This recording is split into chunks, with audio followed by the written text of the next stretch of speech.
তোমরা যারা এরকম মোটা ভ্রু আর মোটা চোখের পলক চাও, মানে মোটা আইল্যাশেস চাও, তারা যদি একবার আজকের এই রেমেডিটা ট্রাই করো, এই সিরামটা যদি ট্রাই করো আমার কথা মতো, তাহলে এরকমই মোটা ভ্রু আর মোটা আইল্যাশেস পাবে, যেটা তোমরা এতটাই ঘন আর মোটা তৈরি হবে মাত্র 3 দিনে যে তোমরা নিজেরাই অবাক হয়ে যাবে। কিভাবে একবার ট্রাই করে দেখো, আর তুমি ভিডিওটা পুরো ফুল ওয়াচ করো। যাদের ভ্রু এরকম কিন্তু তোমরা চাও এরকম মোটা আইল্যাশ আর মোটা ভ্রু, তাদের স্বপ্ন আজকে পূরণ হতে চলেছে। মাত্র 3 দিনে এরকম তোমরা ভ্রু আর আইল্যাশেস পেয়ে যাবে। তো তার জন্য আমি প্রথমেই নিচ্ছি পেঁয়াজ দিয়ে আইল্যাশ আর ভ্রু কী করে লম্বা করা যায়। হ্যাঁ বন্ধুরা, লম্বা করা যায়, কারণ পেঁয়াজের মধ্যে প্রচুর সালফার থাকে, আর এই সালফার আমাদের নিউ হেয়ার গ্রোথের জন্য খুব হেল্পফুল হয়। আর এছাড়াও এটা কোলাজিন বুস্ট করতে এতটাই হেল্পফুল হয়, যেখানে তোমাদের কোথাও যদি কোনো ভ্রুতে কোনো কাটা থাকে, সেখানেও এটা নতুন করে কোলাজিন বুস্ট করে তারপরে কোলাজিনকে তৈরি করতে খুব হেল্প করবে। এর ফলে সেখানেও নিউ হেয়ার গ্রোথ হতে শুরু করবে। যদি অনেক দিনের পুরনো কাটা থাকে, মানে তোমাদের ভ্রু কেটে গেছে, অনেক দিন হয়ে গেছে, তাহলে কিন্তু এটা কাজ করবে না, সেটা আমি আগেই বলে দিলাম। আমি একটা লাল পেঁয়াজ নিয়ে নিলাম, সেটা অর্ধেকটা আমি একটু ঘষে নেব। এরকম স্ট্রেনারের সাহায্যে তোমরা একটু ঘষে নাও, পুরো ব্যাপারটা স্টেপ বাই স্টেপ দেখে নাও, কারণ এর সাথে আরও উপকরণ যাবে। কি কি যাবে সেটা পুরোটা দেখে নাও, না হলে তোমরা বুঝতে পারবে না এটা কিভাবে বানাবো। তো বন্ধুরা, পেঁয়াজটাকে আমি ঘষে নিয়েছি, অর্ধেকটা পেঁয়াজ। এরপর তুমি একটা মোটা কোনো প্যান বা এরকম মোটা কোনো স্টিলের বাটি নিয়ে নাও। এবার যে ঘষে রাখা পেঁয়াজগুলোকে এই বাটিটার মধ্যে ঢেলে দাও। এরপর আমরা আরও কিছু জিনিস দেব, তো ভিডিওটা দেখতে থাকো বন্ধুরা। এরপর আমরা দেব কয়েকটা লবঙ্গ, এরকম ফুল আলা লবঙ্গ 4-5টা নিয়ে নাও।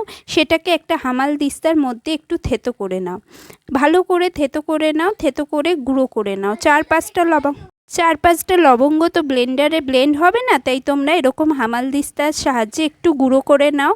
এই লবঙ্গের গুঁড়োটাও আমরা এই বাটিটার মধ্যে দিয়ে দেব। বন্ধুরা, লবঙ্গ তোমাদের কোথাও যদি অ্যান্টি ফাঙ্গাল প্রপার্টিসে ভরপুর, তো কোথাও যদি কোনো ইনফেকশন হয়ে থাকে সেটাকে কিওর করে দেয়। এরপর আমি একটু নারকেল তেল নিয়ে নিলাম। নারকেল তেল আমাদের হিল করে, ওমেগা 3 ফ্যাটি অ্যাসিডে ভরপুর থাকে। আর 1 চামচ মতো ক্যাস্টর অয়েল নিলাম। ক্যাস্টর অয়েল সবাই জানে যে নিউ হেয়ার গ্রোথ করতে খুব হেল্পফুল হয়।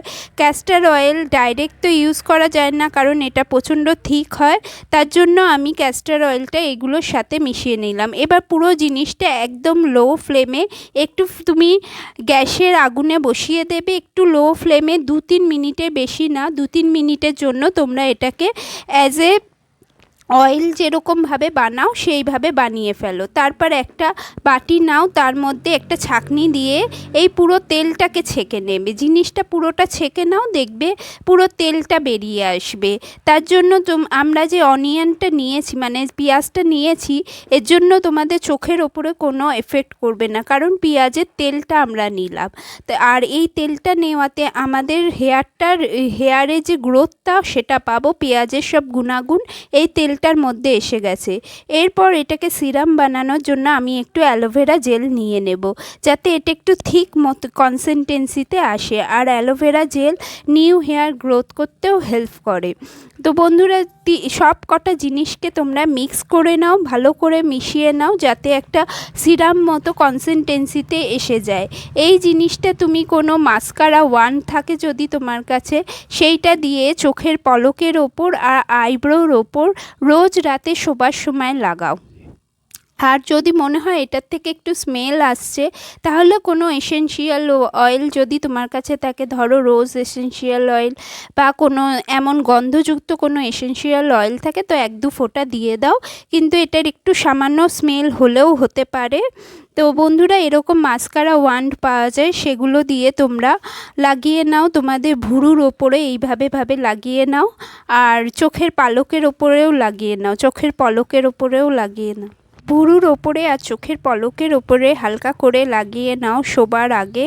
তোমার স্কিনে যদি ময়শ্চারাইজার লাগাও, সব লাগানোর পর লাস্টে এটা লাগিয়ে নাও। দেখবে তোমাদের ভুরু কিছু দিনের মধ্যেই ঠিক হতে শুরু করেছে, তোমাদের চোখের পলকও ঠিক হতে শুরু করেছে। হালকা হালকাভাবে ইউজ করো, হালকা হালকাভাবে লাগিয়ে নাও চোখের পলকের ওপর। তো ভিডিওটা একটু হেল্পফুল লাগলে